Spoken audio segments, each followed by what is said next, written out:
अंबेडकर की मूवमेंट से जुड़े स्वाभिमानी नेताओं को तो ये लोग अभी भी अपने इन वर्गों के हितों में कार्य करते हुए देखना नहीं चाहते हैं। ऐसे हालातों में अब मैं खासकर यहाँ बीजेपी व आरएसएस एंड कंपनी के लोगों को ये भी आगाह करना चाहती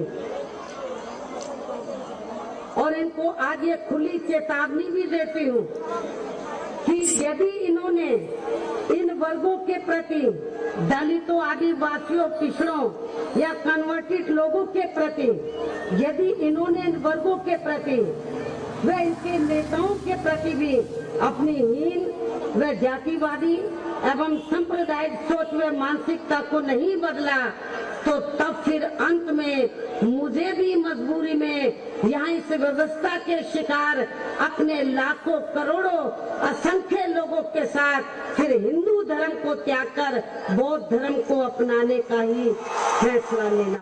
जिस दिन अम्बेडकरवादी गुस्सा हो जाएगा वो फिर इस सरकार को जो 24 में आ गई है वो आने वाले चुनाव में ऐसा सबक सिखाएगा कि दोबारा पलट कर नहीं देख पाओगे। कैसी कानून व्यवस्था है आपकी, सब कुछ है आपके पास, फिर भी जो है महिलाओं पर रेप नहीं रोक पा रहे, हत्याएं नहीं रोक पा रहे, गरीबों, दलितों, पिछड़ों, किसानों, मजदूरों की जान नहीं बचा पा रहे। किसान सुसाइड कर रहा है, नौजवान सुसाइड कर रहा है, डॉक्टर नहीं है, स्कूल में मास्टर नहीं है और कोई भर्ती ऐसी नहीं जिसका पेपर लीक नहीं होता है। तो देश किस तरफ जा रहा है और इसमें नौजवानों का भविष्य क्या है? दिल्ली में क्या हुआ बच्चों के साथ कर, उनकी सुरक्षा की जिम्मेदारी क्या है? वो आए तो बनने थे, IAS IPS और बन कर लाशें बन कर यहाँ से कोई ध्यान नहीं दे रहा है, किसी की नजर नहीं है। अमीरों का 16 लाख करोड़ रुपए माफ हो सकता है, कॉर्पोरेट टैक्स का घटाकर लाखों करोड़ रुपए का चुनाव सरकारी खजाने पर लगाया जा सकता है, पेट्रोल डीजल के दाम 10 गुना एक्साइज ड्यूटी बढ़ाई जा सकती है। तो गरीबों को सरकार पैसा क्यों नहीं दे सकती? सरकार का सबका साथ का विकास का नारा लगभग वो असत्य महसूस होता है। बड़ी बड़ी बातें होती है, इधर भी अच्छे लोग हैं, इधर भी अच्छे लोग हैं, लेकिन अच्छा।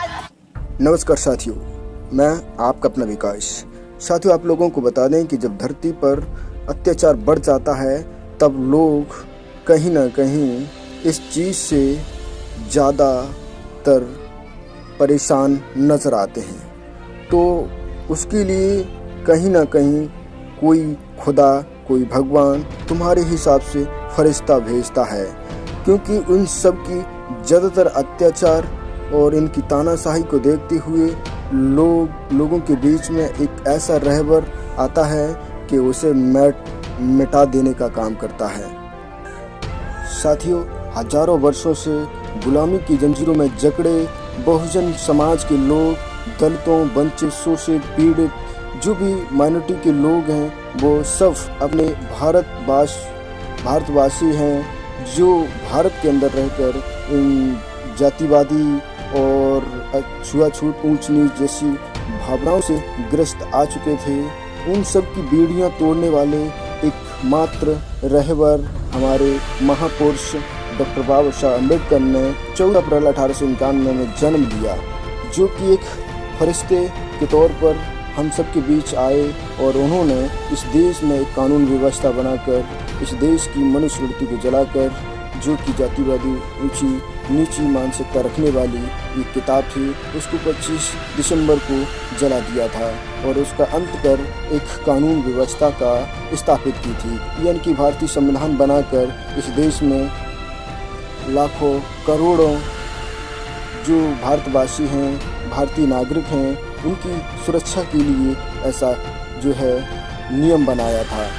तो साथियों, आपको बता दें कि अभी फ़िलहाल ऐसे ही देश भर में अत्याचार देखने के लिए मिलता है। आप देख सकते हैं, कहीं महिलाओं को जिंदा जला दिया जाता है, तो कहीं महिलाओं को गाड़ दिया जाता है, तो कहीं महिलाओं के साथ बदतमीज़ी की जाती है, अत्याचार किया जाता है, उनके साथ बलात्कार किया जाता है। दलितों के साथ बदसलूकी की जाती है, उनके साथ भी अत्याचार किए जाते हैं, मारा पीटा जाता है। जो पिछड़े भाई हैं हमारे और मुस्लिम समाज के भी भाई हैं, जो कि कमज़ोर, वंचित, शोषित, पीड़ित, ये सभी लोग हैं, इन पर बहुत ही कुछ लोगों की तानाशाही चलती है और इन पर जो है अपना हुक्म चलाते हैं, अपना अत्याचार जमाते हैं। तो इस प्रकार फिर एक बार बहन जी ने एक ऐलान किया है कि वह अब हिंदू धर्म छोड़कर लाखों करोड़ों युवाओं एवं असंख्य प्रजा के साथ वह बौद्ध धर्म की दीक्षा लेने वाली हैं। हाँ, उन्होंने अभी चेतावनी दी है सरकार को, यानी कि भाजपा और आरएसएस की विचारधारा पर चलने वाली सरकार से वह परेशान आ चुके हैं और इस देश की जनता भी परेशान आ चुकी है। इसलिए उन्होंने ये फैसला लिया है कि भारत के अंदर अब लाखों करोड़ों असंख्य प्रजा के साथ, यानी कि वह भी डॉक्टर अंबेडकर की तरह बौद्ध धर्म की दीक्षा लेने वाली हैं। साथियों, आप लोगों को बता दें कि अभी यानी कि सुप्रीम कोर्ट का एक फैसला आया है जहां आरक्षण विरोधी फैसला उन्होंने सुनाया है। उसको लेकर भी 21 अगस्त भारत बंद करने का ऐलान किया जा रहा है। यही नहीं, पहले 2 अप्रैल 2018 को भी भारत बंद किया गया था, जिसमें आरक्षण बचाव को लेकर ये भारत बंद किया गया था। फिर एक बार आरक्षण बचाव को लेकर, संविधान बचाव को लेकर ये भारत बंद किया जा रहा है। आपको बता दें कि जब भी बहुजनों पर कहीं अत्याचार होता है और बहुजनों को ये कमज़ोर दिखाने का काम कर रहे हैं, इसलिए सभी लोग एकता बनाओ और जो है इन्हें अपनी वीरता का परिचय कराओ और 21 अगस्त को भारत बंद के इस आंदोलन में सहयोग करो। और आप लोगों से अनुरोध करता हूँ कि आप हमेशा जागृत हो जाएं। अंधविश्वास और चमत्कार जैसी चीज़ों, भगवान जैसी चीज़ों पर आप भरोसा न करें। आप देख सकते हैं कि करोड़ों वर्षों से, हजारों वर्षों से, 5000 वर्ष से बताते हैं कि धर्म की स्थापनाएं हुई थी, लेकिन इससे पहले ना कोई धर्म, मजहब, ना कुछ था। यहाँ लोग ऐसे ही जीते थे, अपने हिसाब से जीते थे। तो ठीक इसी प्रकार जब ये 5000 साल से ये धर्म बनाकर लोगों को, चतुर लोगों ने पागल बना दिया है। यहाँ कि कहीं ना कहीं मंदिर, मस्जिद, गुरुद्वारा, इन सब के चक्कर में आपको उलझा रखा है। आप देख सकते हैं कि गरीब और गरीब हो रहा है, जबकि गरीबों की आस सबसे ज़्यादा भगवान से जुड़ी होती है। तब भी भगवान नहीं सुनता है, फिर भी वह गरीब की गरीब रह जाता है, वह हमेशा दुखी रहता है। तो आप समझ सकते हैं कि कभी भी किसी भी भगवान पर कोई भरोसा ना करें, क्योंकि कभी कोई भगवान आपका भला नहीं कर सकता है। आप उठिए और जागिए और उस संघर्ष करिए और आगे बढ़िए।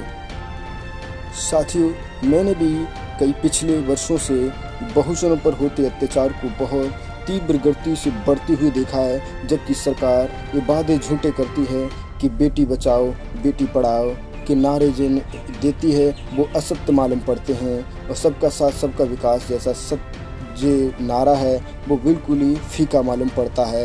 ये कहीं मुझे किसी का विकास, किसी का साथ नहीं दिखाई पड़ता है। ठीक इसी प्रकार आप देख सकते हैं कि दलितों को कहीं मूछ रखने पर जो है काट दिया जाता है, मार दिया जाता है, पीटा जाता है, घोड़ी पर चढ़ने पर रोका जाता है और अच्छे कपड़े, अच्छी पगड़ी बांधने पर रोका जाता है। तो इस प्रकार की भेदभाव को देखते हुए बहन जी ने ये फैसला लिया है कि आने वाले समय में हम जो है करोड़ों लोगों की जिससे आस्था जुड़ी हुई है, अम्बेडकरवादी हैं, उन सब के बीच में एक आंदोलन, एक जनसभा कर असंख्य प्रजा के साथ बौद्ध धर्म की दीक्षा लेंगे।